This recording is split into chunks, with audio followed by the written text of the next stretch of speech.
Hello guys, ito po ang lunch namin ngayon ni Bunso. Kami lang kasing dalawa, kaya yan. Mag-adobo lang ako ng sitaw. As in sitaw lang talaga siya. Tapos i-anuhin ko lang para magkaroon ng sabaw. Kasi ito talaga ang lunch namin.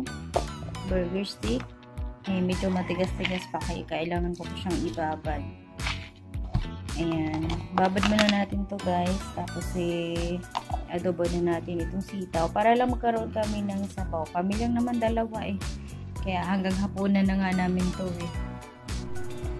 So, ito na guys. Luto na ang aming simpleng sitaw at ang aking burger stick. Ayan. Ready to eat na kami ni Bunso. Tanghalian na. Lunch time na. Ayan guys.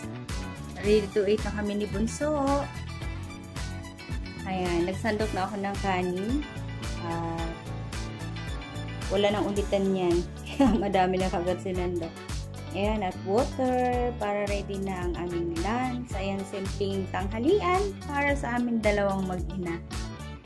Kasi hindi nagawi dito ang aking isang anak at ang apo't manugang ko. Ayan ako guys, salamat sa inyong panonood. Thanks for watching. Don't forget to like, share, and comment. Follow for more content. Bye!